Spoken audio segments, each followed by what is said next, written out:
Okay, we are now live. This is Deal Flow Live. I am one of your hosts, Brody Vinson. I'm your other host, Ryan Santa. And this is a show where we break down businesses that are currently for sale on the market. And we simply give our opinion of their value, whether it's a good deal, and all sorts of other things. Welcome again to Deal Flow Live if you're just tuning in. And today we're doing something a little bit different. Ryan, tell the folks what we're doing today. We're going to do an industry meltdown, or some people call it tear down. And we're just going to look at some industries that and some businesses that we say, oh my God, you'd have to be absolutely crazy, insane person to get involved into this. And we're just going to go off of why we would never touch these industries, just from personal experience of working in these industries and our own takes on the liabilities of these industries, just things that we would never touch. This could get a little bit polarizing. I'm not going to lie. Some people will have their opinions about this, but yeah, I don't think you're doing things right if you're not a little bit polarizing. So let's get into it. Today we are doing restaurants and bars and all types of food venues. And we're going to do kind of an industry meltdown where we talk about the perils of ownership of these types of venues and talk about some that are actively for sale. You see one that strikes your eye up here, Ryan? Let's go right for the jugular here. Let's go for a sports bar chain. This guy? Yeah, because chains are already kind of. Well, I'll give you one issue with this one. It doesn't show the cash flow, so we'll have to pick a different one. A great liquor store. This is interesting. Yeah, I think a liquor store is a good call. So, folks, this is a liquor store in Broward County, Florida, that is currently for sale, in case you were looking for one. I know lots of people are looking for exactly that thing. Right off the bat here, seller financing available. So that means that of the whole purchase price, they are willing to allow a little bit of a financing type of structure over time. Ryan, what is your opinion on this one off first rip? So numbers are looking pretty crazy. They are asking for a massive multiple. Gross revenue is great because liquor stores are notoriously cash positive. And cash flowing is, I think they could use a bit more marketing. Maybe they're holding on to a lot of inventory, and that's probably what you're buying. I mean, inventory is 750,000 plus, so that is certainly driving that up. And I remember when we first started hanging out a lot and talking about businesses, I was jonesing for a liquor store. I was like, Brody, these things are. Do you understand? Like, he doesn't even drink, folks. No, but I understand. I worked in a restaurant where we sold a ton. I mean, most restaurants, that's your main driver. And I worked at a restaurant that sold a lot of high-end wine and liquor and stuff. And we did lots of fancy cocktails. And I was like, oh my God, this is the thing. And you were like, lawsuits, drunk people, danger. And then I thought a little bit more and I was like, oh my God, you're right. Yeah. Liquor stores, like, yeah, it can get real bad real quick. Yeah, I mean, it's not to say if you understand what you're doing in that area, it's not a good business. Obviously, it's cash flowing pretty positively. You get a lot of inventory here, so it's not the worst deal ever. But like you said, there's all kinds of risks to it. And my preference is I like to be in businesses where there's lower risk, whether that be risk of lawsuit, risk of massive cash flow fluctuations. At a liquor store, it's probably always going to be in business and do pretty well. This one's been around since 1969. But in my opinion, I've just never run one. I've never worked at one. I don't feel like I know enough to run one. I mean, I would say that having retail experience is a must.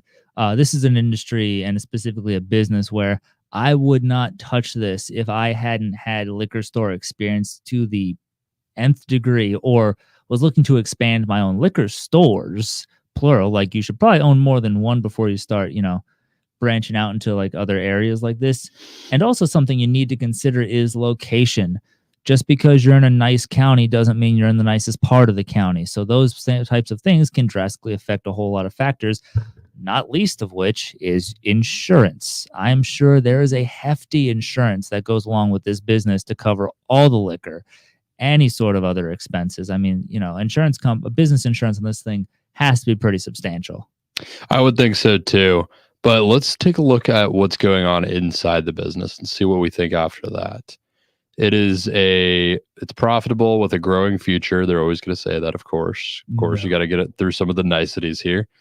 Good location, more population moving in every day. I would say, from what I know about Broward County, that is definitely true. I think it's in a good area for this.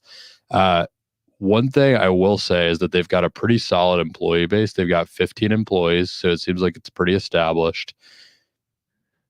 Can we go back up to look at what he said at inventory, or whoever they are? Look what they said at inventory. 750,000. That detail information Where? not included in the asking price. Oh, that's crazy. Okay, so I thought this $1.45 million asking price was for everything, was for the business and the inventory. And Ryan pointed out that this little asterisk means that it's actually not included in the asking price. So you would have to pay over $2 million for having the inventory here as well. Yeah, I mean, I don't think it's that great of a deal at that point. It's like you're going strictly off the cash flow at that point, and it is well over a 4 times multiple here. It's closer to a 5 times multiple. It's actually only 50,000 shy of a 5 times multiple on this, and for this size of business, that's usually not what you want to see. One little caveat I will give there is I do know, just from a little bit of experience, like secondhand in this industry, I know that the liquor license itself is often worth most of what they're asking for. Like sometimes people will buy a liquor license for $900,000 just for the liquor license, honestly, depending on what kind of facility they're going to open up for it. So it could be that premium is really mostly covering the liquor license. I was about to say, because after I got over the sticker shock of realizing that almost $1 million is just not included, I know that liquor licenses can be pretty difficult to get. I know that in some states in the United States of America, there's like a finite number of them too. So like if they're all issued, you got to buy somebody's else, and they will hike that thing up. So I get the license is worth a lot. I'm sure that's where most, like you said, the price is coming from. But man, you're not even like, I mean, maybe in my lack of understanding, maybe this is just traditional. Maybe liquor stores just never sell the inventory. There's just the license in the building. But like, that's a pretty big that's a lot for a license in 4 walls and a door. It is. And the big thing there is, I mean, sometimes people will buy a liquor license if they plan on doing something else with it that they think will be more profitable. So for someone, maybe an established restaurant or some kind of venue that doesn't have a liquor license yet, that's cash flowing way more than this could actually be something that makes sense, even though it's not that great of a deal. It could be that just as a little expansion, they get a little bit of cash flow to add to what they're doing. And if they're able to cover whatever they're doing with the liquor license, then this could make sense. But on its own, it's not really something that I would pick as like a profitable venture. Oh no, if we were grading this from like a level of beginner to expert, this is expert level business buying at its core. Anyone who's ever worked in the industry, whether that's restaurant, anything liquor adjacent, if you're watching this, let us know in the comments if you've ever seen anything like this, or if anybody in your family knows anything about this, because this seems like a wild thing to post. Like, I mean, we've seen some weird businesses posted. This seems almost like, how are you ever going to get that much? They are open to seller financing, so maybe that could make it a little bit more accessible, but it's not something I'm interested in. Let's move on to the next one. Let's do something more restaurant centric. Okay. For the next one. See, this is more along the lines of what you would expect to pay for a restaurant. Do you want to look at that one? Yeah, no, I'm happy to kind of poke this one full of holes, because immediately you're asking 110, you're asking 155 cash flow and 110. Well, that's a little weird, isn't it? Those are really good margins. Well, that's actually more common in restaurants. So whenever, like, a restaurant might even sell at like a 0.5 multiple. So like it might sell like for cash flow of 110. I've even heard of restaurants selling for more like 55,000. because they are notoriously so volatile and so difficult and have such low success rates. So I wouldn't even necessarily say it's underpriced. This is closer to what makes sense in the industry. It's fairly new. That's a little bit of a red flag, not red flag for me, but just something that like I'd be a little bit cautious of. They do have $160,000 in equipment. One thing about restaurants is there's this saying that I'm probably going to butcher, but there's this saying where, the first person who opens it is usually not the winner. The second person that opens it is usually not the winner, but the third person that actually takes ownership of the restaurant is usually the person that gets it to profitable and really has success with it, because it costs so damn much just to start a restaurant and to get it up to speed. I mean, you've got this one that's doing 110,000 in cash flow a year, and they have at least $160,000 in equipment there. That's a lot of money into equipment for something that makes that much money. That is a lot. Yeah. So if they went in on all that as a startup cost and are going to sell it for slightly less than that, they recoup their investment probably because of the cash flow they've made in the meantime, plus that, but not by much. They're by no means. They're probably working at this thing themselves. I doubt there's any employees here.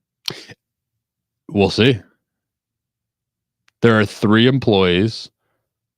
So, I mean, they must just be very, very minimum wage part-time employees, I would guess, because like you said before, the cash flow is very high. I would imagine that this means the owners are taking quite an operating role in it, though. The employees are by no means running this business, because the cash flow is probably including whatever the owners are paying themselves. So, yeah, I mean, it's something you would probably have to really take over and put a lot of work into running. And that's one of the biggest things about restaurants. If you are just someone who wants to run a restaurant that happens to be profitable and you want to do it because you love running restaurants, that's where I think it might make sense. But if you're someone who's trying to really grow your wealth through acquisitions and grow that way, then in my opinion, it's not necessarily the best move to get a restaurant, because you could tell just by looking at this and what's going on in it, the numbers don't number if they're claiming that it runs itself, which I didn't see that they are in there anywhere. But this is definitely not going to be a business that runs itself by any means. It's going to be something that the owners are spending a lot of time in, and really that you as the new owner would have to spend a lot of time in as well. I mean, also just like if I was buying something that did juice, smoothies, coffee, breakfast, like that's pretty much their their niche, and they're supposed to be a health food thing. I mean, I think when it comes to, I understand what they're pointing at. There's there's a new fresh market they're built, 600 new apartments, so a new building or two. They're banking on that local thing, which is fine and all that. I think, that's good marketing, saying there's a lot of potential. But man, think about the places that you frequent, the places that you go to for food and cafes. Like when we go out here in Orlando, we go to cafes they're all different. They're all unique. And they all do what they do very well, and they're not offering a lot. It's coffee, pastries, maybe a few sandwiches, done. I think when you get into this kind of, we're a healthy restaurant, it's very ambiguous. You're going to need to do a rebrand on this, focus in on some stuff, dial in a clientele, because when you try to do a buckshot approach, I feel like that's where most people get caught up. Yeah. And everything you're saying there just points again to me at a lot of owner involvement, just a lot of spending time in this business to really get it rocking and rolling. And if that's what you're trying to do, then great. That's not really what we're trying to do, though, is it? We should talk a little bit about what we're trying to do.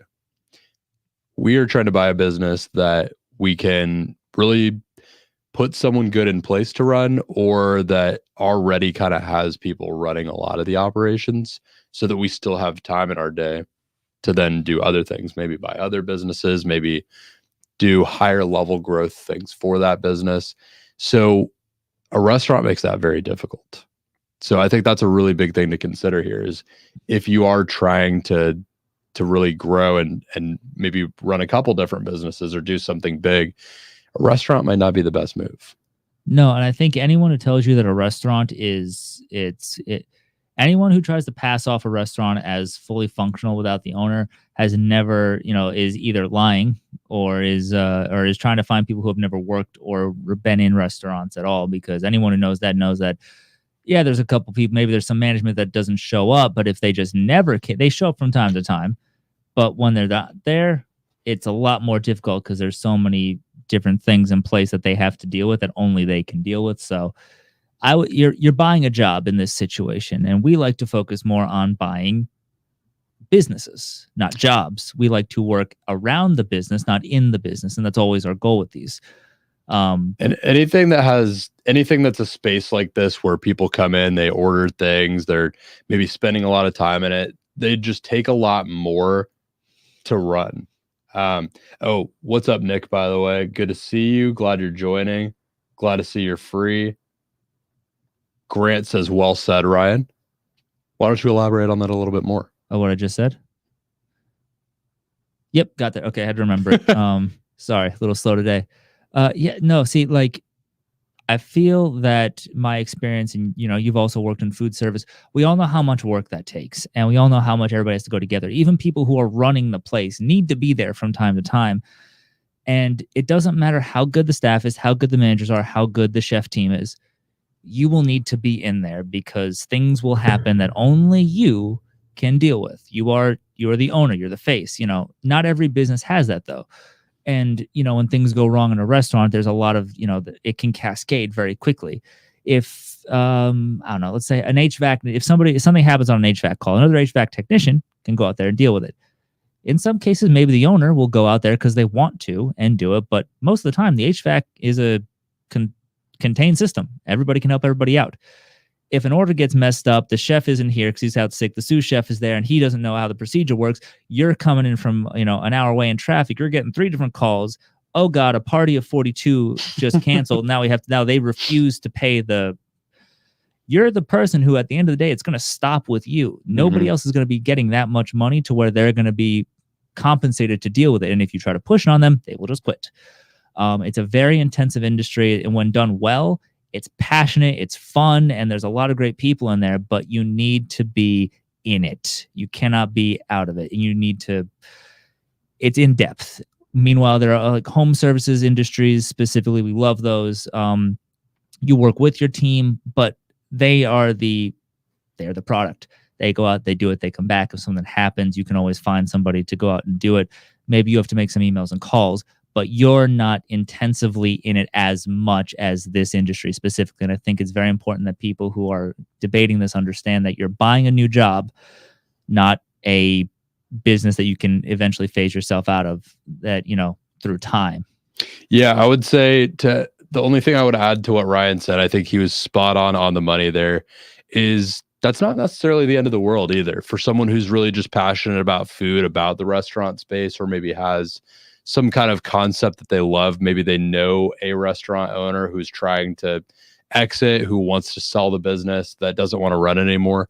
That could be the best thing ever. It could be that you want to be in the restaurant all the time. So it really just comes down to what your goal is and what you're trying to do. Yeah. Oh my God.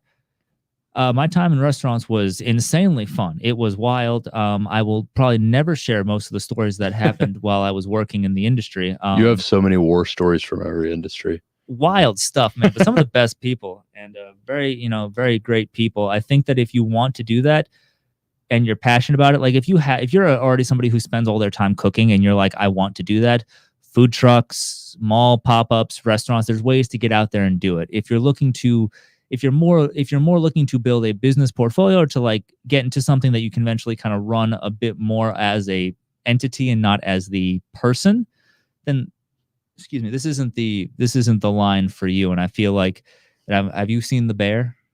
Yes, I love that show. Is so good. I love Matty Matheson. He's doing great on that show, and the whole cast is great. Favorite character is Ricky right now. I think. Yeah, I haven't seen the recent season, okay, so no it's spoilers. Amazing. I feel like some people watch that show and they get really impassioned by it, and they do a great job of really kind of showing how passion runs these things. And they do a 10 out of 10. Everybody I worked with loved it. But don't get it fooled that because this beautiful show is on, that it's like it's going to get you hyped to go and do it. because it really is crazy, if not crazier than the show tells you. The other thing besides the passion behind it that show shows so well is just how pivotal it is to having a good person owning and running it. If you've watched the show at all, you know that it's kind of like as it progresses, the restaurant starts getting better and better. And it was kind of in almost a state of disrepair and underwater financially because the previous owner wasn't doing a great job. And it really, like, a restaurant is just one of those businesses where it has so much to do with the person running it, and its success or failure rests so heavily on that owner involvement.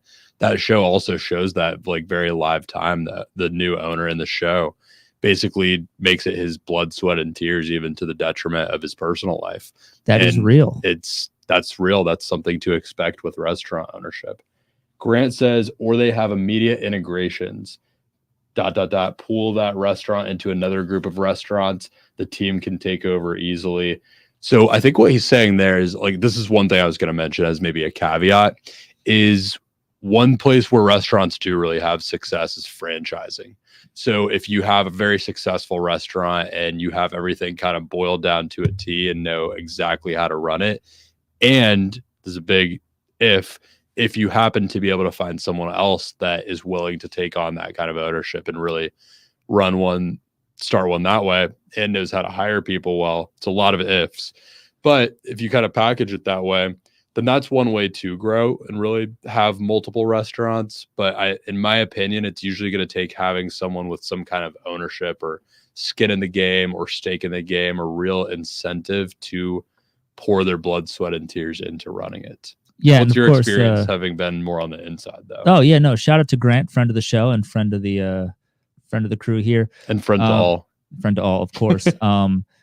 Yeah, I think, there's, with restaurants, I think, in my opinion, there's two ways to go. There's the building a restaurant and that culture and tuning that vision with, your partner, your chef, and really creating something special. We have a vibrant food scene here in Orlando. We're great, Domu, and a whole, we got a couple different diamond and Michelin stars here, Kappa at the Four Seasons. And I do actually know some people that own restaurants, food trucks, and things like that here in Orlando. If you're in the right place, like, some of them are doing very well financially and do have flexibility and have great teams and stuff. It's not that you can't do it. No, it's very difficult. And everybody I know who's done it well, they live, eat, and breathe it. Like, even if they're not fully involved, they just think about it so much. And it's not to say it's going to kill you. I'm really I'm going a little harder on this one just because I felt like it today. And I feel like sometimes it's an industry meltdown. Let it rip. Yeah, no, I feel like there's a lot of passion, and the franchising route is a very smart one, and you can, like, really do well if you do systems places. You will not get that sort of fine tuning. You're more of standardizing and figuring out how to make things work over and over and over again. But you can do that to an extent where it doesn't feel chainy or franchisey is the word I'll use. So when you're looking into it, you're kind of looking at two paths. This is my baby, and I'll start with this one, build it, and then I'll make a second location maybe. Or let me get in here. I'm going to get this thing moving. I'm going to get the food figured out. We're going to do 8 items, 4 different, we'll do sodas and water and whatever. We'll try to do a turn and burn, and just try to do volume. Or, we'll do the sports bar approach, simple menu, simple drinks, lots of TVs, get people to stick around and keep everything flowing. So there's ways to do it, but by no means would I say that it's an easy or steady climb to the top, because that's the difference between, I guess, even in simpler terms, restaurant, I guess, in my opinion, or my verbiage here, restaurants have chefs, chains have kitchen managers. And if you've worked in an industry, you kind of see where I'm getting at. A kitchen manager is kind of running the standardization process of it, making sure that all the food is getting cooked and stuff, because it's usually pretty simple. A chef, menu, training these, sous chefs, training the line cooks. So there's a lot more that goes into it. So it really also depends on what type of vision you have for that food. I've never heard it put quite like that, but I would imagine that that's going to be the case in any Darden facilities. Like, they're probably run like an intricate, detailed business, like down to the tooth, like everything done exactly the same way every single time. And they're only really able to grow the way that they do because they have someone behind the scenes back in the kitchen making sure that that chicken looks exactly the freaking same every time. I got to tour their facility and meet some of the people that work there and do some of their sourcing and supplying and also some of their stuff. Incredible team over there. Love Darden. Also, they just made another massive acquisition recently of Chewy's. And then like 6 months ago, they bought Ruth's Chris, and Ruth's Chris was privately owned. And I know those, I've been to Ruth's Chris before, and so you have at least maybe once or twice. They have chefs. So Darden, which also notoriously or, famously owns Olive Garden, a number of, considered chain restaurants that have kitchen managers essentially. They do both, but they're big. They are a lean operating machine. And they also, I learned this, take really good care of their people. I've heard that over and over. They also own the Capitol Grill, which has a head chef. So they have managed to do both things very well. Truly a great team there that has shown that you can make some good money and take care of your people in the restaurant industry, one that is, known for its very thin profit margins. So they're doing great things over there. I would say that the recent acquisition of Ruth's Chris, if I had to speculate, and this is just me speculating, and kind of like taking context clues from when they came and visited our class that one time, which was really, really cool to hear about. That too. This is just me speculating, but I would guess that they can make an acquisition like that and fold that into the system that they have, because they have that base of such tight operations. Like they can take those riskier plays where they're not quite as standardized. I mean, obviously Ruth's Chris is very standardized, but they could probably take those riskier plays because they've kind of built this base up. Yeah, I mean, when they were talking to us, they were like, that was a big appeal for Ruth's Chris to come into their thing, because they said, hey, look, you're independently running all your operations. Like your kitchen, your chef has to get his own suppliers for the most part, because like regionally, obviously, kitchen managers, different contracts, everybody has their own thing. Pretty sure Chris, coming to us, we'll integrate all of our technology, all of our partners regionally that are near you, all of our suppliers that we have at our supply hubs, because they do a wheel and spoke model. So let's cut a whole bunch of cost and worry out of your plate coming on with us. That's appealing if you're selling. Hey, you can stay. Your team stays on. Obviously, you, the owner, are leaving because you're like, hey, payday, and I'm just not able to do this anymore for whatever reason they sold. But everything is going to be taken care of to a T. So that to me is like, you're really appealing to them on many levels, both with the cash and the systems that, everything's going to be all right. Yeah, exactly. And I think that's the only way you convince someone like that to leave. Like the owner of Ruth's Chris probably felt like they had quite a legacy on their hands, and selling to an organization as big as Darden, I mean, it's very unlikely at that point that it's going to fail. So I think that like they probably felt really good about it. But see, like we said with this, no identity, a lot of stuff. There's just too much up in the air that I wouldn't really. Way too much up in the air. One thing we see here, just haven't actually gone fully into the listing yet, but one thing that we see here is that the real estate is included with this one. That's another thing to consider with restaurants. Like, I would almost say you actually do want to do a deal where the real estate is included if you're buying a restaurant, because otherwise, like so many restaurants, like little dessert shops and things like that, end up failing or having to close down when they're in great locations and otherwise succeeding, because something just changes with the lease terms. Maybe their rent goes up a little bit too much one time, and all of a sudden they're struggling to profit, or they're not able to quite make do like they were before. And if you don't own the location, that's a risk that you're going to carry no matter what. And that lease could change. If you're buying a restaurant and it has a lease that's only another year or two, then when that's up, I mean, they might have had a great relationship with the previous owner. They might not have that same relationship with you, or they might just be a ruthless business person and want to raise the rent and not really care what you're doing or who you are. And there's not really anything you can do about it. So that's something to consider if you're buying a restaurant. And some of the ones that we looked at before didn't include real estate. They had leases. Which one would you like to look at next, Ryan? Let's do one more to cap things off here. Quaint Italian joint. Seller finance, only $199 down. This is giving Sopranos. Yeah, that is the red booths, the big booths. I think everything about the way that this listing is listed is just giving Sopranos. Quaint Italian joint, seller finance. It says, grab this baby while it still lasts. Yeah. High-end clientele. Oh, this is definitely somebody from the Northeast, all right. Let's look at this one. You're from the Northeast, so this is your bread and butter. Yep, Pun yep, the intended. nice tablecloths. Yep, they really, it's always the This cliche how these look. this, ladies and gentlemen, is where you make someone an offer they can't refuse at a table just like this. No, you go to the big booths. What The they call big they no, call you 'em- go okay, he's right. You go to these booths to make someone an offer that they can't refuse. Notice if you get them in the corner, then they can't get out until they accept yeah, the that's where you offer. have That's the Vinny key. and Tony on either side so they can't escape. What would you say about an Italian joint as someone who is versed in the ways of the Northeast? Growing up in an Italian American household, my grandmother was first generation. Her family and her came over from Italy. I didn't know that actually. Yeah. Huh. Yeah, they came over on the boat, literally. So home cooking was very important.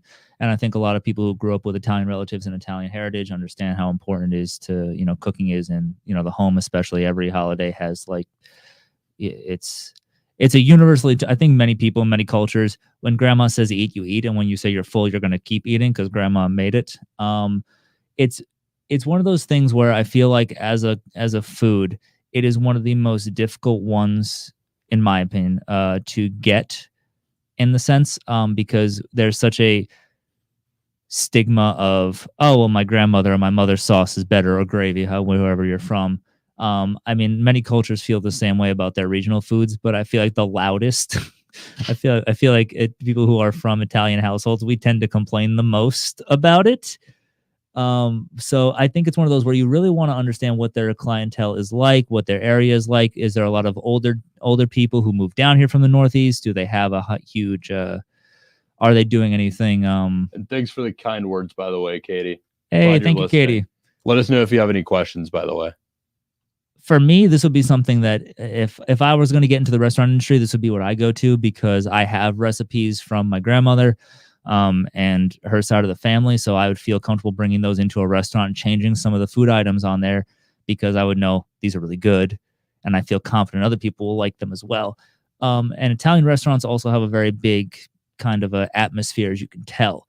So you're really wanting your staff to kind of have that. It's almost cliche, but like, you're going to want your managers to be walking around pretty frequently, chatting with people, making them feel very at home. You're going to want to make sure that, you got people really, when the napkin is thrown to the side, if they leave, you want somebody coming in, folding the napkin, having it back on the chair. There's a certain atmosphere that you really want to show with these. I think they're fun. I think, growing up in this sort of thing, it's big. I love Italian restaurants too. You're also going to deal with a liquor license here. That is true. And if you do get a liquor license, I don't know if you would for sure here, because it looks like they have wine glasses on the table. Well, I think it's liquor is its own license, and you can have a beer and wine license, but then it's not necessarily a liquor license. Limoncello, though.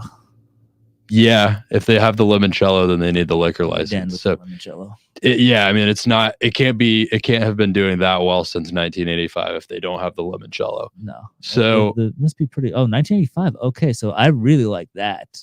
Yeah, that is maybe the biggest thing running for this one that I would say is it's been around since 1985, almost 38 years. It is very established. It has a good client base. There's a restaurant right near where I live here in Orlando, and I haven't been to it yet, but it's got an incredible reputation. It's been around since like 1946 or something like that. It's crazy. Like, it's been around for so long. We got to go. Yeah, we do. It's a steakhouse. I'll tell you off air what it is, because I don't want to say exactly where I live, but it's got this incredible reputation, and people keep going back because it's been around for so long and it's so ingrained. That's where I would kind of break the rule here, and I'm glad we're ending on this one. Is like, if the restaurant has deep enough roots and has rich enough traditions, then you're almost going to have just a headwind of people working things in your favor and actually going for you and wanting to come here. And actually, this one's a pretty good deal too. It's well under, it's approaching a 2x multiple. It's closer to a 1.5 though, just by a little bit. This is not a bad deal. It's got decent margins for a restaurant. The rent thing is something I would be worried about. I would want to know what the lease is. Inventory is very low relative to everything else, not included in the purchase price though.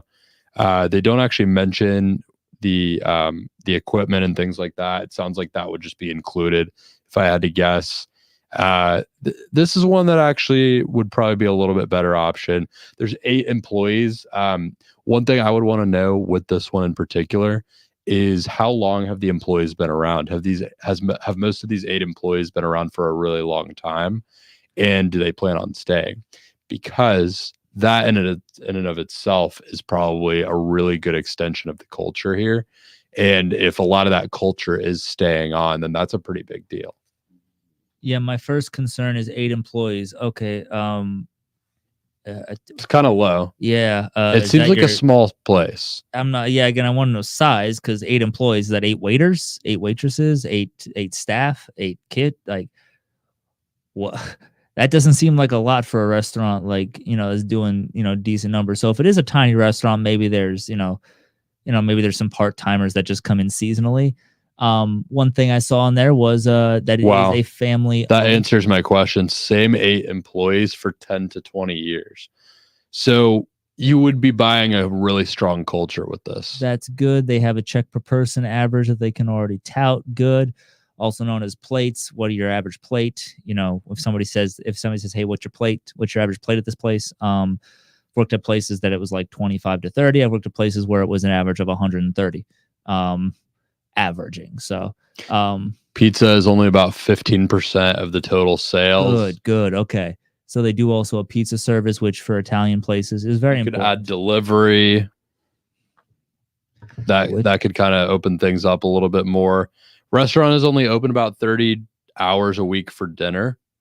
So that's about right. That's one positive. We talked a lot about having to be so involved. If you wanted to adopt the lifestyle of kind of a night owl and just kind of like be around during the night and kind of chill during the day, this is not too bad. Chill being sleeping, because places like this usually need that kind of face there, that kind of, if we scroll back up, do you mind rolling up real quick? Tired and ready to retire. Very common story that we see with a lot of these businesses. You run this thing for a long time. They don't have a liquor license, by the way. COP and beer license. Okay, so if you want to do the limoncello, you'd have to go out and get that. Maybe talk to that guy in Broward County. At which point, then you're getting priced. You're going to be in trouble if you're talking to him.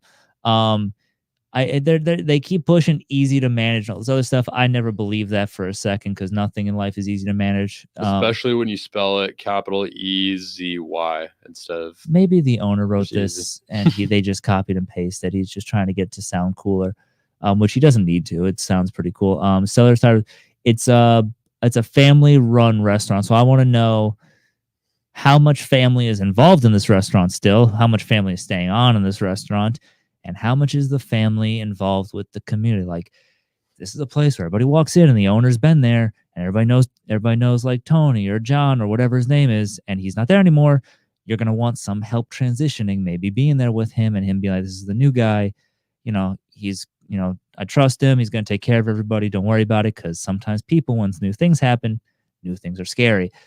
That might ruffle the feathers of clientele if they like the guy who's there and they don't get a proper introduction and like a trusting from the old owners. And it says many customers have been going there for almost or over 30 years. So I think that's definitely going to be the case. No matter what they say here, I think a lot of those customers are going there probably for the owner or because they have a relationship there or are used to that. I definitely think that that's a big thing with this one. And on that subject in general, I heard a term put to this that I'd never heard recently. I talked to this guy who has a plumbing business up in Jacksonville. He's trying to buy a couple more plumbing businesses to kind of bolt them on.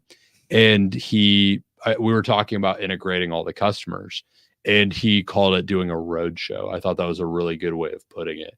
Is like, it would be a little bit different for a restaurant, but one important thing with a business is if it is very dependent on the customers and the clientele base and the relationships there of the previous owner, then you might do something, you might structure into the deal something like a road show where the owner is responsible for taking you on kind of a road show where you're stopping around meeting previous customers, clients, and that kind of thing as part of the transition, because then they can actually transition those relationships a little bit.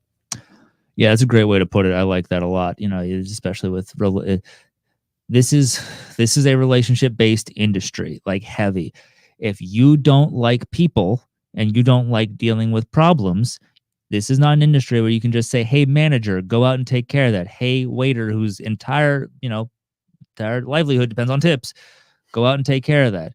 So you're going to have to be present to deal with that, because sometimes when they say, "I want to speak to the manager," sometimes they mean the owner.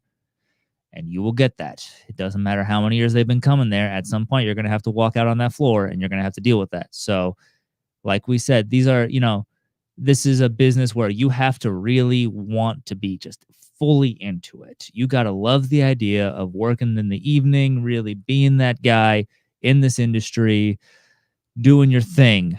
Because even even though it's easy to manage, nothing there will come a point at it inevitably where you need to be involved, and it's never to a very large degree than maybe you thought. So again, with restaurants, you're buying a passion project. You're not really getting into something that you can easily scale. You can do it, like Grant was saying, you can go that route, but you're going to have to get in there and really do a lot of digging, and it's going to be a larger investment of time up front to get to that point, rather than, well, either way, you're just going to have a larger time sink. And if you're into that, great. If you're looking for something a bit more kind of beginner friendly, home services is really what we've landed on being the most kind to new business owners. On that note, this has been an industry meltdown. We were purposefully being harsh, but the reason we're being harsh here is because we want you to understand what some of the difficulties and the perils of this industry could be if you're coming into it without the right mindset, if you're coming into it for the wrong reasons, if you're coming into it without thinking through everything. Hopefully you got some insight and have a better understanding of whether it's the right move for you.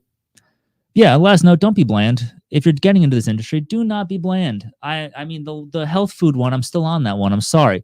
Gonna go back to it.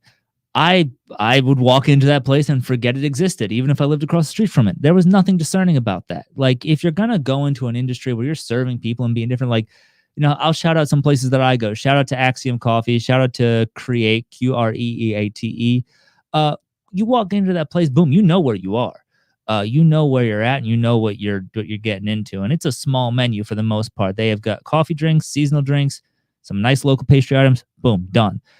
Be different, be unique. Like, when you walk into a place, you want to know where you're at. You want to know what you're doing, and it doesn't need to be everything. So, like, this place does it right. You know what you're getting into, and that's half the battle. It's first impressions in the restaurant industry half the time. You walk in, there's dirt on the floor, already bad sign. You walk in, there's a distinct thing. Ooh, we're in Italy. I like this. So if you're getting into this, be brave, be bold. Don't be bland if you're going to do this either. Very good note. We'll end on that one. This has been Deal Flow Live. Hopefully you picked up some tips about what to look at when you're thinking about buying a business, or what to think about when you're selling a business, how to play this game, how to speak the language of M&A. I've been one of your hosts, Brody Vinson. I've been your other host, Ryan Santo. And tune in every week around 6 p.m. Eastern Standard Time for Deal Flow Live. We'll be doing other industry meltdowns in the future, other industry coverages, and we would love to take any questions that you have. Thank you again, Katie. Glad you tuned in. Would love to see you next week as well. Thank you, Katie. And give us your questions. Submit questions. You can either find me here on Instagram if you're there, or wherever you're tuning in. Various platforms, you can submit a question there. Or you can get in touch with Ryan on LinkedIn at Ryan Santo. And we would love to take your questions and maybe any industry suggestions that you have, or even particular businesses that are listed that you'd like us to cover. And we will go into those and give our opinion, give our best insight that we can pull from our experience. Yeah, give us feedback. Do you like the episode? Do you hate the episode? What do you think about what we think? Love to hear from you. Send us messages. I think Instagram is going to be the easiest one, but we'd love to get opinions, get feedback. We're always trying to make these shows better, more engaging, more educational, and most importantly, more fun for everybody. So let us know. Thanks again. Tune it out. See you next week. Finn.